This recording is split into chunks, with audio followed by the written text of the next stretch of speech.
In the echoes of history, the lives of ordinary people often brushed against the extraordinary. While some characters in this story are born from imagination, others, like Constantine and Maxentius, are drawn directly from the pages of the past. Together, they create a narrative that blends the real with the fictional, offering a glimpse into what could have happened. Chapter 1: Signs of a New Faith. The year was 305 CE, and Nicomedia, Diocletian's splendid eastern capital, lay under a peculiar stillness that mingled uneasily with the clamor of daily life. Set along the curve of the Propontis coast, the city thrived with merchants, officials, and slaves, each performing their roles in the grand machinery of Rome's empire. On this bright morning, the sea glistened under a clear sky, carrying the scent of salt and distant markets.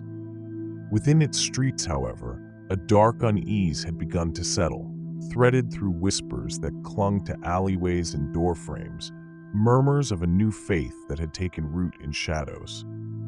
Flavius Valerius stood on the worn stone steps outside the municipal offices, clutching a bundle of scrolls close to his chest. He was a man of middling years, with a face weathered by late nights over dimly lit texts. As a scribe in the imperial administration, his days were spent recording decrees, directives, and messages destined for governors across the eastern provinces. Flavius was, by habit and by necessity, a man of silence, an observer, more than a man of action, one who read as much into the spaces between words as he did the words themselves. Yet today, an air of disquiet tugged at him, pulling his gaze to the people hurrying by, each face carrying a hint of apprehension, as if expecting an invisible hand to tighten around them. Rumors of Christians, those adherents of an austere, strange doctrine, had crept into the city's daily life, feeding a low, constant dread. Diocletian himself had decreed the persecution of Christians, branding them enemies of the gods and of Rome. Official decrees posted in the Forum called for their punishment, with penalties growing more severe by the month. And yet, inexplicably, symbols, curved fish shapes, anchored crosses, had begun to appear, scratched in door frames, hidden in plain sight as if daring the imperial watch. They spoke of resistance and of resilience, far from the official gaze. Flavius tried to ignore such symbols. He had always avoided drawing the attention of those with more power, more ambition, more influence than he. Still, he could not help but notice the odd scraps of Latin scripture hurriedly stuffed between stones, the faint scent of incense lingering near abandoned alleyways.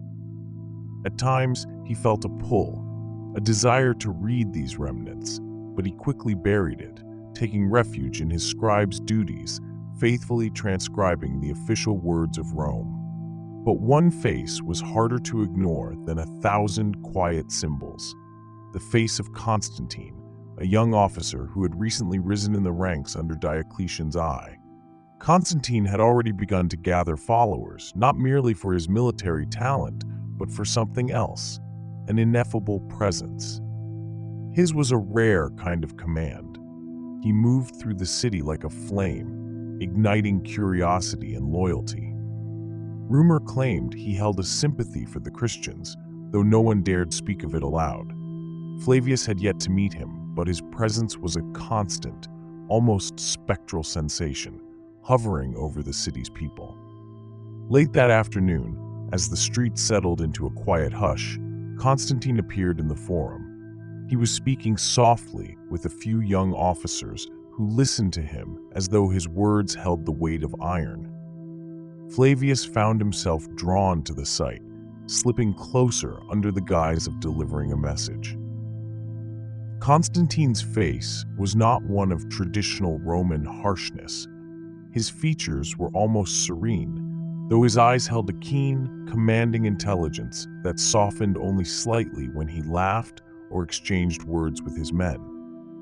Constantine's gaze fell on Flavius with a penetrating intensity, as if he could read the secrets and doubts that lay coiled in the scribe's heart. A casual question passed between them. perhaps about the documents Flavius carried, perhaps about the happenings in the city. Flavius struggled to keep his responses measured, careful not to reveal the stirring curiosity he felt, a strange urge to ask questions no Roman scribe should have the need to ask. A shiver ran down Flavius's spine as Constantine looked toward the distant hills, where rumors said Christians often hid, gathering under the cover of night to pray. Diocletian's guards were ever on watch, but whispers told of Constantine's occasional visits to those secret places, his protection rumored to stretch to those followers of Christ. As dusk gathered, Flavius lingered in the streets of Nicomedia, alone with the question of this young officer, a man whose very presence challenged the order Rome demanded. It was not the faith of his fathers, the faith that required sacrifices and ceremonies to honor the pantheon. This was something that thrived in quiet, in sacrifice and secrecy, a faith that drew its strength from refusal rather than assertion, from mystery rather than power. In Constantine's gaze, Flavius sensed the trace of a vision, something that would shift the very ground beneath the feet of Rome. In that moment, the path of his life shifted, even if only by a small step, toward a destiny he could barely conceive. Chapter 2: Constantine's Rise to Power. By the summer of 306 CE, the world Flavius Valerius had known seemed transformed beyond recognition. Constantine, the young officer whose presence had once lingered like a rumor on the fringes of Nicomedia's forum, now rose as a formidable force, a claimant to the throne. Word spread like wildfire through the empire. Constantius, Constantine's father and ruler of the western provinces, had died in the northern reaches of Britannia, and with his passing, Constantine had been hailed as his successor by the legions. The news pulled Flavius into Constantine's inner circle, binding him to the general whose rise to power would pit him against Rome itself. Nicomedia and its bureaucratic order were now memories, replaced by the harsh realities of Constantine's military encampments. Tents lined up in sprawling formations, soldiers sharpening weapons or murmuring prayers to gods of all varieties. The distant scent of iron and campfires saturating the air. Days and nights blurred together with Constantine's forces constantly on the move, confronting rivals and winning loyalty from tribes and outposts alike. As the march toward supremacy progressed, Flavius marveled at Constantine's command. They were stationed just outside the borders of the Western Empire, and Constantine stood over a broad map of the empire pinned onto a makeshift table. Around him, senior advisors spoke in low tones, their words punctuated by the measured clink of Constantine's signet ring as he tapped it absently on the table's edge. They discussed the complex alliances and enmities dividing the empire, a spider's web of loyalties that strained under the weight of ambitions and fractured power. Flavius watched from the corner of the tent, diligently noting Constantine's strategies, each instruction drawn from a deep reservoir of tactical insight and fearlessness. Among the rivals Constantine now prepared to face was Maxentius, self-styled Emperor of Rome and a ruler infamous for his ruthlessness. Maxentius's claim on the capital had turned the empire into a battlefield of family betrayals, broken pacts, and shifting loyalties.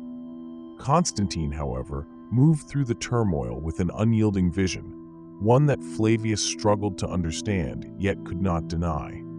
Constantine's forces swelled with each victory, but his ambitions extended beyond mere numbers. He sought a loyalty that defied reason, a following that could withstand even death itself. One evening, as the camp settled under a cloak of silence, Flavius was summoned to join Constantine and a few senior officers for a strategy session. The air was tense. Rome itself lay within reach, though guarded by Maxentius and his army. Standing near the dim light of an oil lamp, Constantine spoke of Rome with both reverence and a burning impatience to reclaim it. His face was drawn, his brow shadowed in thought, yet his eyes held a fervor that seemed to rise from some inner, secret resolve. That night, in a rare moment of intimacy among the men who followed him, Constantine shared something that unsettled even his closest allies. He described a vision he had seen, a sign from a god unlike those of the Roman pantheon, a Christian god, a god who had in that moment promised victory. "I saw a cross of light above the sun," Constantine said, his voice subdued yet weighted with awe. And inscribed upon it were the words, "In hoc signo vinces," "In this sign you will conquer." His gaze fell over the men before him, searching for disbelief, resistance, or loyalty deeper than mere duty. Flavius felt a chill seep into his bones. It was a bold proclamation, one that could tip the scales of allegiance in unforeseen ways. Around him, Constantine's advisors exchanged guarded looks, doubt lingering at the edges of their expressions. For Flavius, the words hung heavy in the air, tinged with a strange dread and admiration. Constantine's willingness to speak of such things openly was remarkable and even reckless.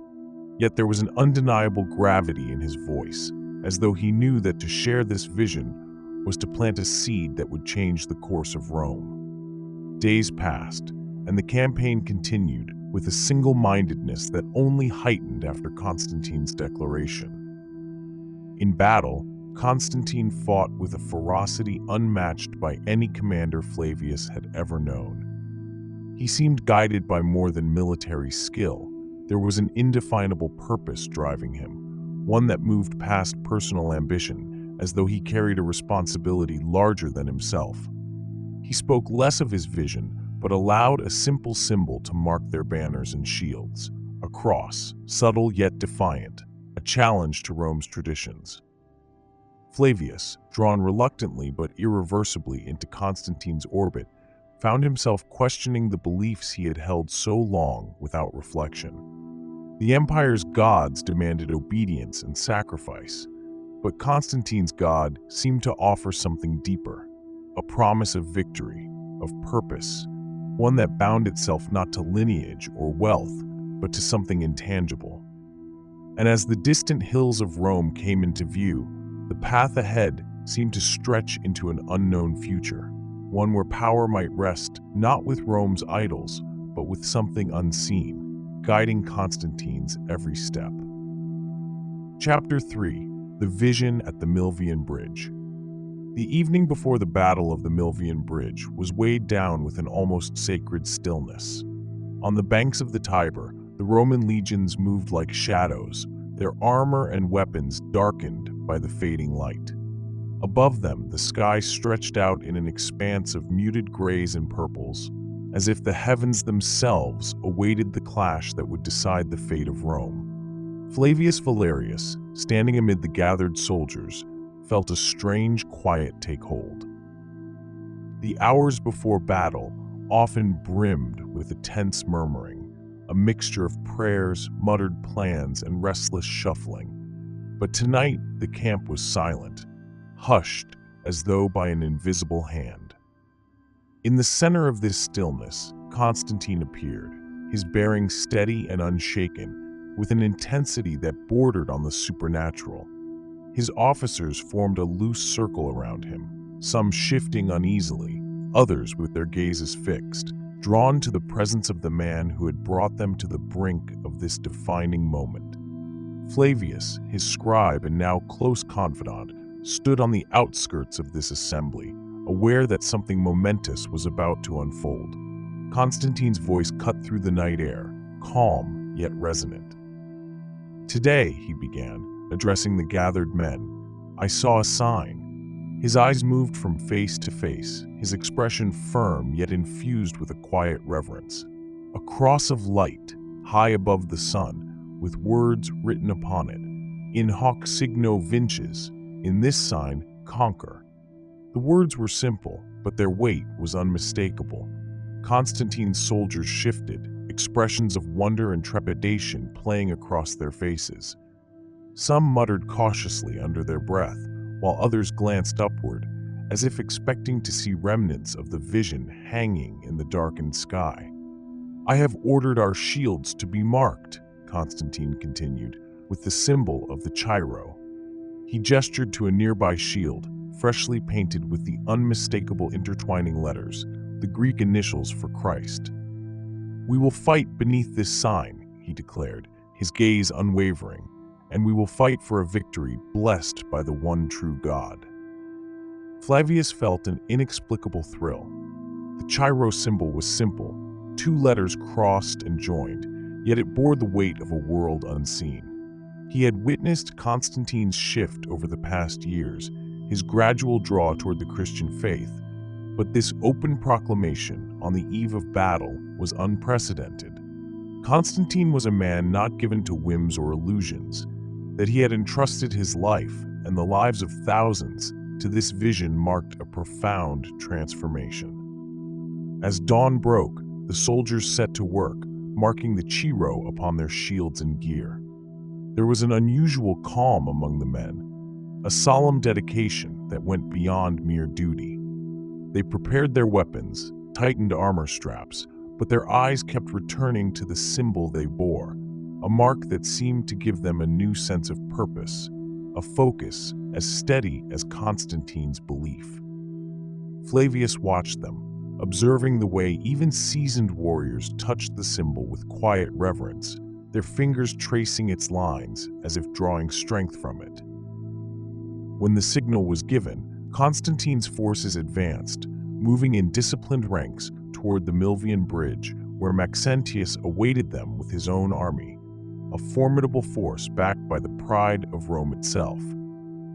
The morning sun rose behind them, casting a pale glow over the landscape and glinting off the shields now emblazoned with the Chi-Rho, an army infused with purpose. Flavius rode behind Constantine, close enough to see the fierce resolve on his leader's face, a man led not just by strategy, but by conviction. The clash, when it came, was a thunderous roar of steel and cries, the riverbanks echoing with the struggle for supremacy. Maxentius's forces, confident and deeply entrenched in the belief that Rome itself backed them, were formidable. But Constantine's troops moved with a fervor, a tireless energy that seemed drawn from a source beyond mere strength or skill. Flavius marveled at the way they fought, their resolve unbroken, as if each strike of sword and shield was carried out under the gaze of an unseen protector. By mid-morning, the tide of battle had shifted. Maxentius's forces, driven back toward the bridge, began to falter. With each step they gave, Constantine's army pressed forward, relentless, until the inevitable collapse came. Maxentius himself was swept into the retreat, driven toward the river where, in the final chaos, he met his end.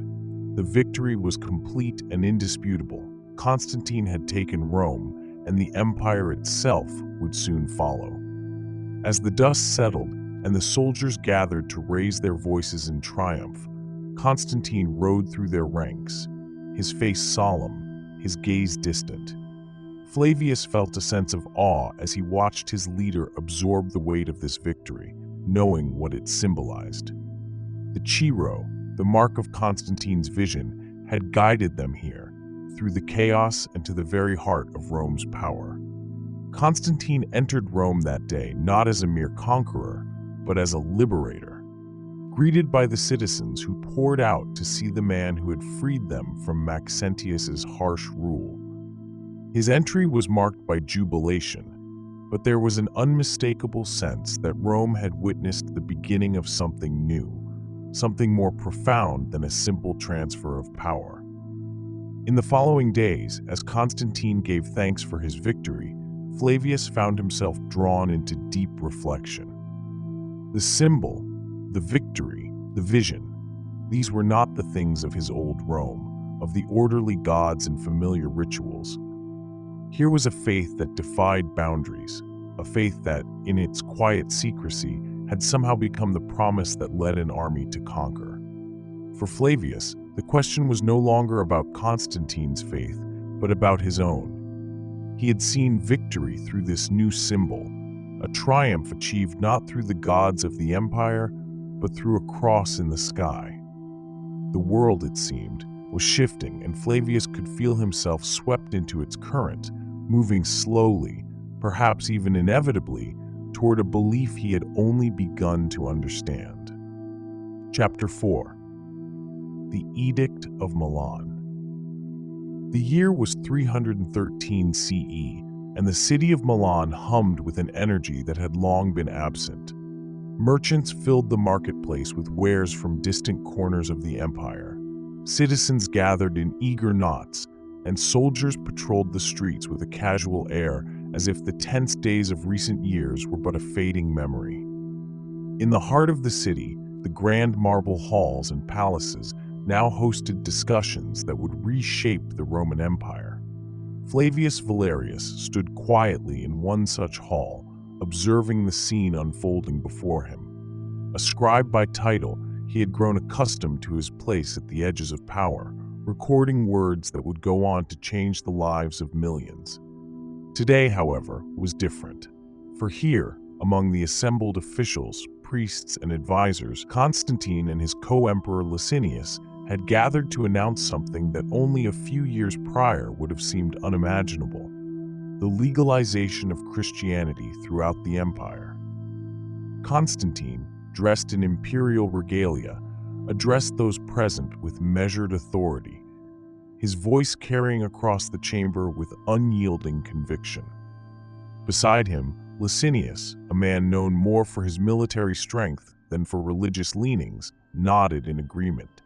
Together, they were issuing the Edict of Milan, a decree that, in its clear and simple language, granted religious freedom to all within the empire. For the first time, Christians could worship without fear of persecution, no longer forced to hide in secret or practice their faith under threat. "It is our pleasure," Constantine declared, his tone resolute, "to remove all obstacles to the free exercise of religion. Let each man worship as he chooses, and let no authority hinder him." His gaze swept across the room, resting momentarily on Flavius, who felt the weight of those words settle within him. Freedom. No longer was faith to be dictated by the state or subjected to imperial whim. In the days that followed, the edict's impact became visible in the city's streets. Flavius walked the length of Milan's forum, marveling at the scenes unfolding before him. Men and women who had once cloaked their faith in secrecy now gathered openly in clusters, their voices lifted in songs of worship. Many still wore the simple robes of laborers or merchants, their clothing marked by patches or worn hems, but their eyes were bright with a joy that seemed almost defiant. Flavius saw children running in play outside, and older men and women exchanging stories of their faith, their voices carrying the soft reverence of those who had held their beliefs silently for too long. Yet even as churches rose with new vigor, Flavius sensed a stirring unease. Across the city, pagan temples continued to draw worshippers, the rites of Jupiter and Mars carried out as they had been for centuries. Priests in ceremonial robes tended to incense-filled altars, and citizens made offerings, seeking blessings in the ways that had governed Roman life for as long as anyone could remember. The temples, their pillars grand and imposing, cast long shadows over the newly built Christian sites, and many pagans watched the open gatherings of Christians with narrowed eyes.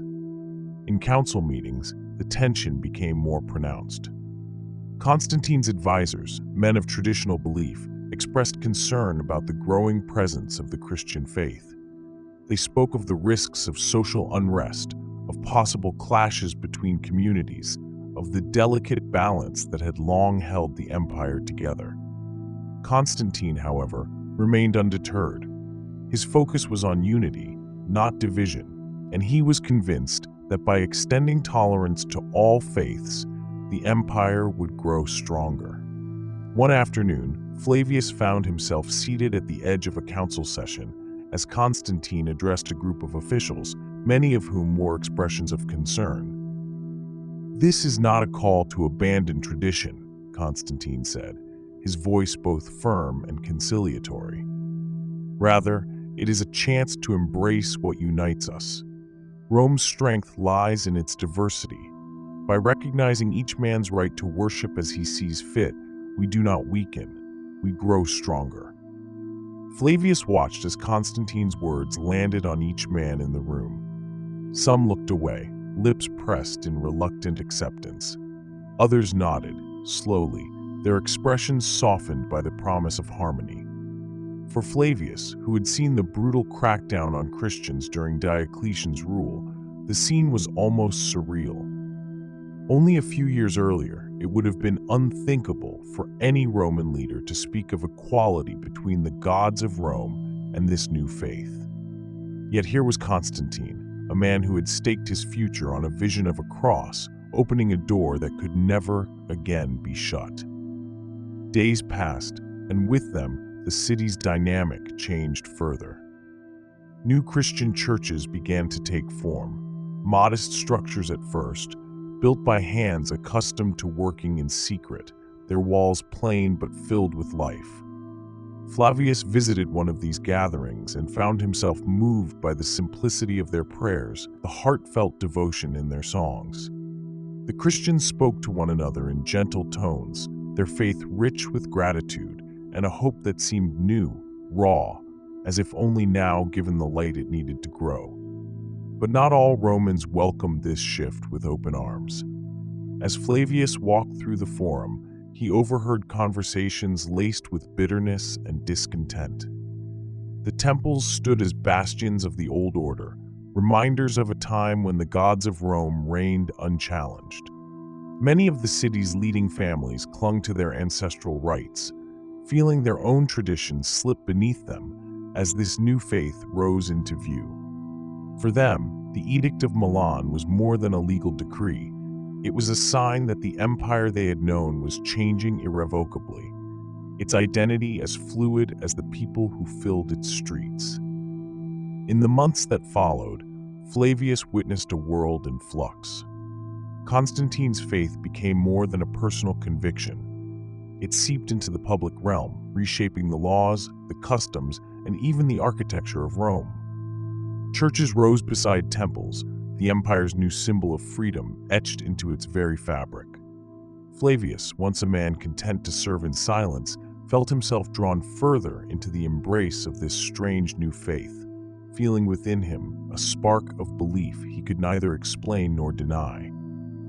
For centuries, Rome had stood as an unyielding bastion of tradition. Now, under Constantine's rule, it became a place where old and new walked side by side, where the shadow of Jupiter might fall upon a cross, and where the future seemed both uncertain and full of promise. Chapter 5: A Divided Faith. By the early 320s, the unity Constantine had sought to bring to the empire through Christianity was proving elusive. The faith, which had once huddled in secrecy, now flourished openly across the empire's cities and towns. But with that growth came strife. Disputes simmered within the church, with doctrines debated and lines drawn, and nowhere was this tension more potent than in the controversy sparked by a presbyter named Arius. The Arian controversy had emerged quietly enough. Arius, a thoughtful and charismatic figure from Alexandria, taught that Christ was not of the same substance as God the Father, but rather a created being, distinct and subordinate. What began as a theological position quickly spread, with Arius gathering followers who found his views convincing. Yet for others, his teachings threatened the very foundation of their faith. The matter grew from murmurings in Alexandrian circles to a full-scale theological clash, dividing bishops and congregations across the empire. Flavius, now Constantine's trusted aide, saw the emperor's growing frustration. Constantine, a man who prized unity above all, looked on the divisions within the church with a mixture of exasperation and alarm. Flavius sensed that Constantine had little patience for what he regarded as mere semantics. To him, the empire was like a vast tapestry, and every thread, no matter how small, contributed to its strength or fragility. A divided church was a threat to that unity, a splintering within the empire's newfound faith that threatened the stability he had fought so hard to maintain. In 325, Constantine took decisive action.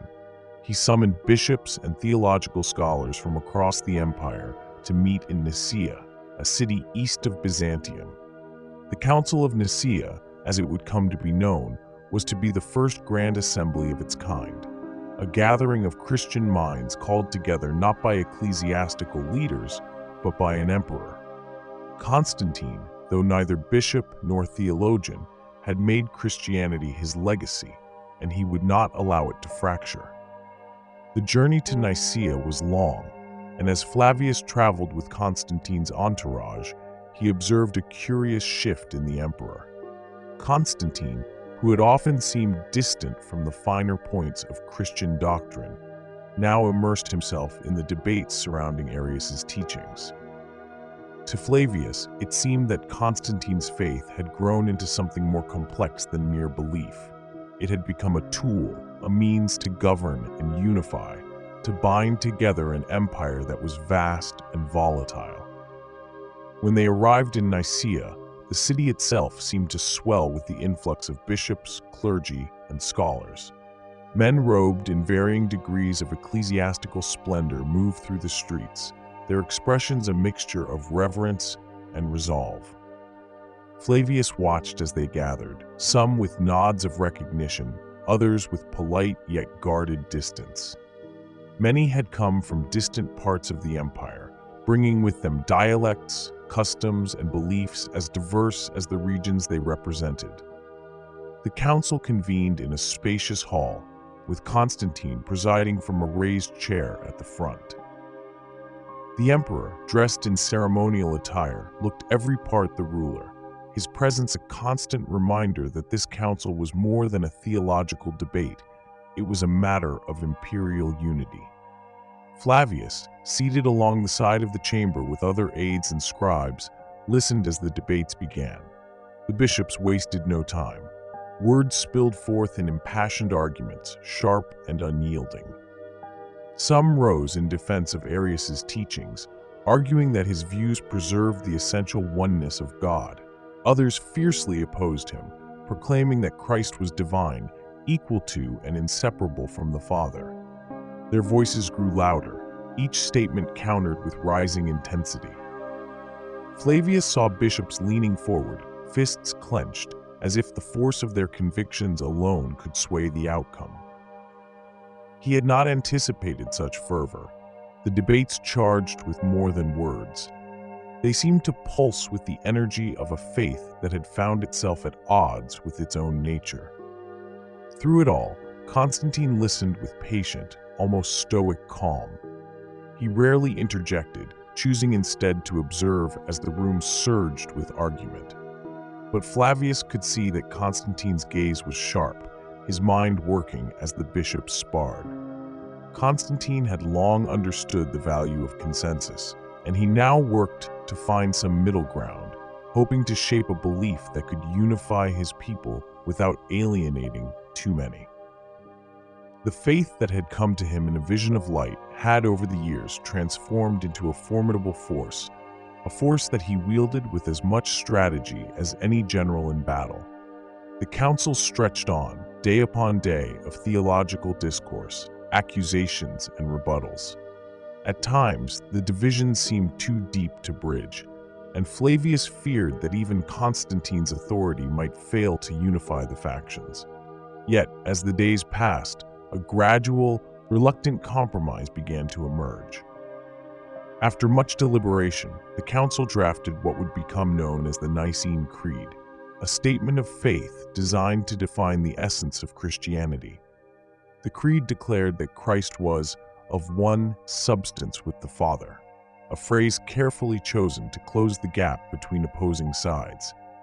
It was a victory of sorts, though many remained uneasy.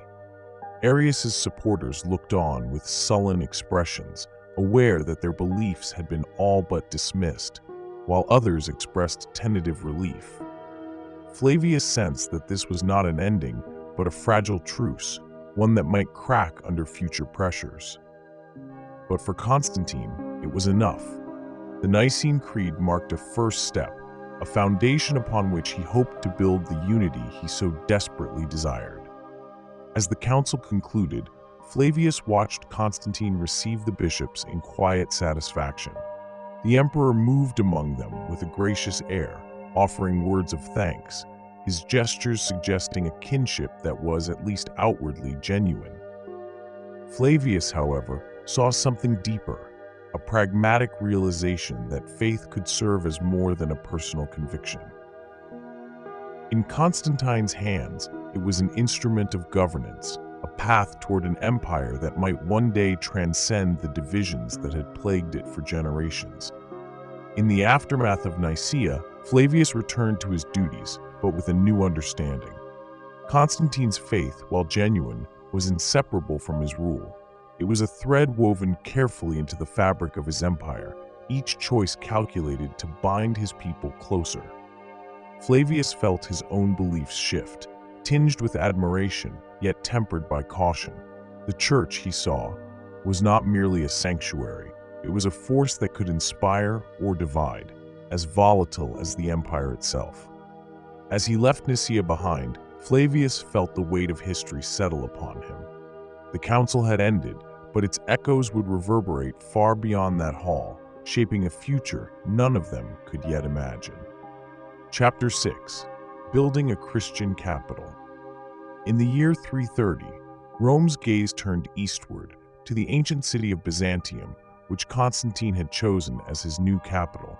Set at the crossroads of Europe and Asia, Byzantium had long been a strategic and bustling hub, its harbors filled with ships carrying silks, spices, and treasures from the east.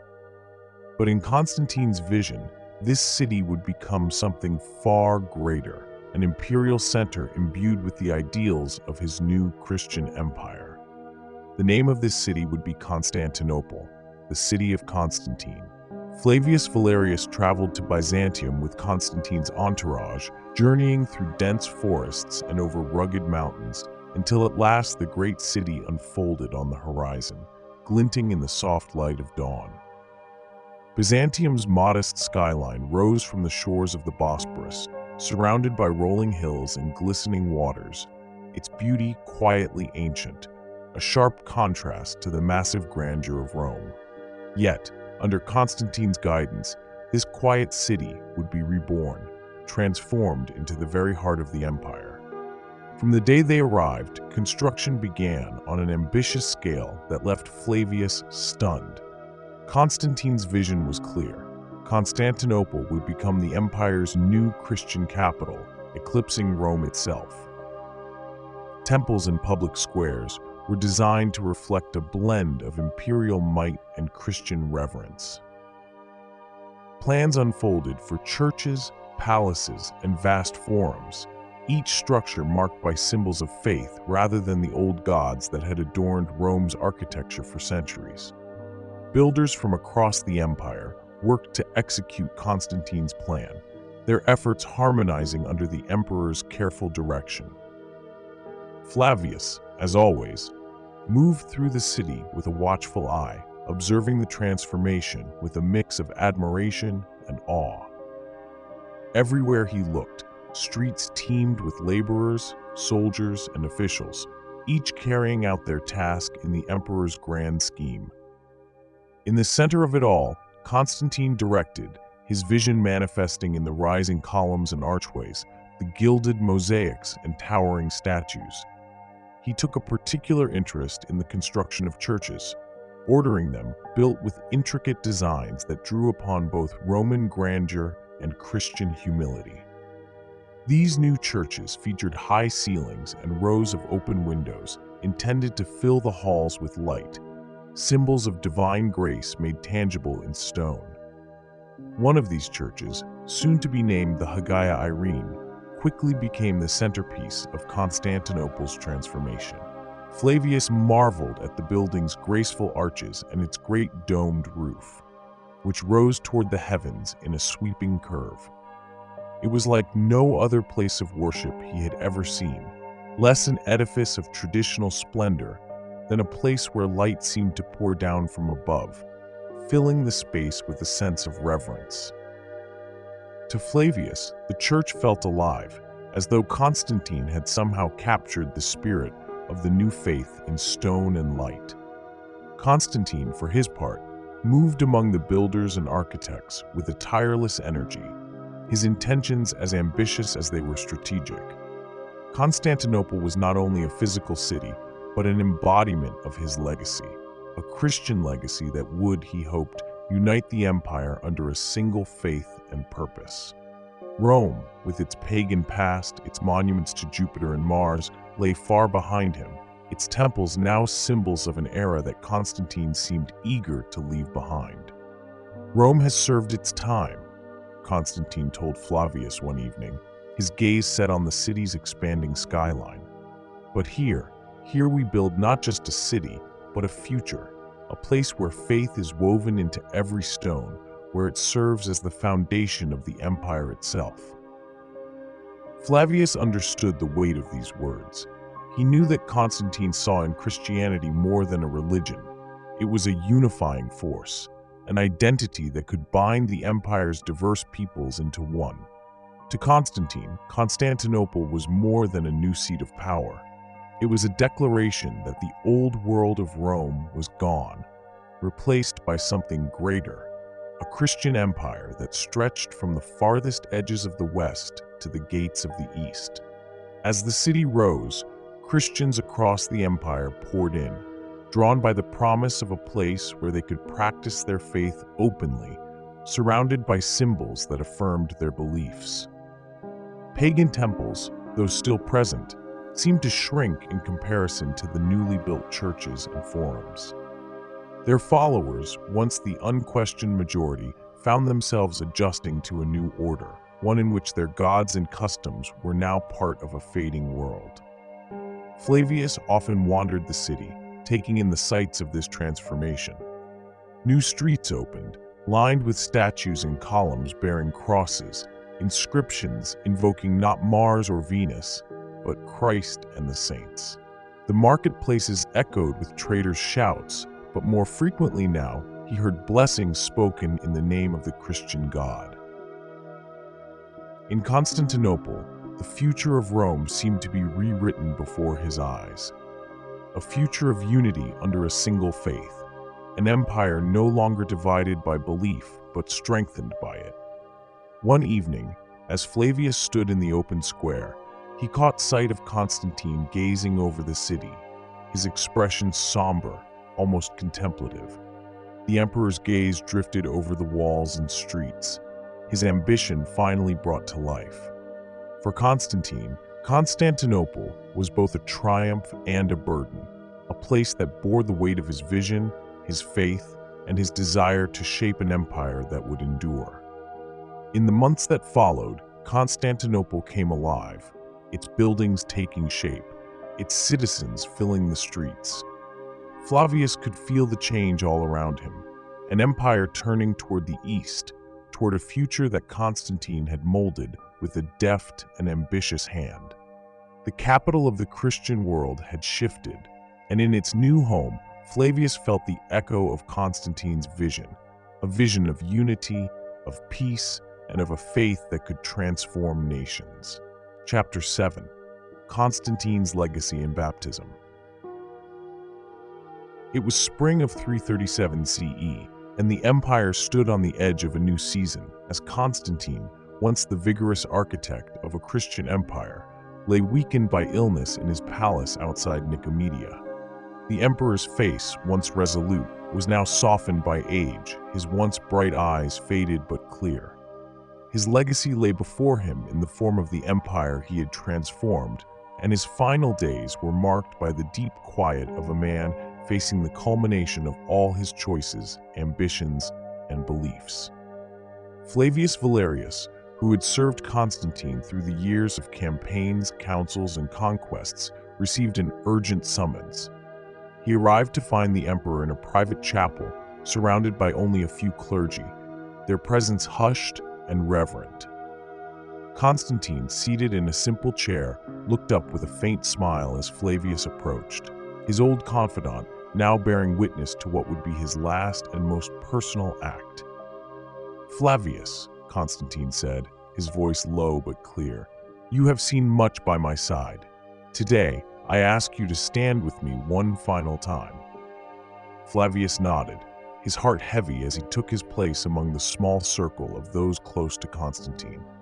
The emperor's expression was calm, but there was a solemnity in his gaze, a sense that this moment, stripped of pomp and ceremony, carried more weight than all his victories and decrees. The chapel was simple, adorned with symbols of the cross, yet it felt vast in its quietude, an intimate space where Constantine would make his last declaration of faith. For years, Constantine's relationship with Christianity had been one of both devotion and calculation, a faith that had defined his rule and secured his vision for a unified empire. The Chi Rho, which he had once seen in a vision, had guided his conquests and become the symbol under which he had forged a new order. Churches had risen across the empire, Christian councils had shaped the doctrine, and Constantinople now stood as the empire's Christian heart. Yet it was here, in this small, unadorned chapel, that Constantine would affirm his faith in its purest form, not as an emperor, but as a man seeking salvation. The bishop approached, carrying a basin of water, and began the rite with soft, solemn words, his voice echoing gently in the stillness. Constantine, frail yet determined, bowed his head as the water touched his forehead, his shoulders, and his heart, each drop a symbolic washing away of a life lived amid wars, decrees, and decisions that had forever changed the course of the empire. His face was peaceful, his eyes closed in quiet acceptance. As he watched, Flavius felt a surge of emotion, a blend of reverence and grief.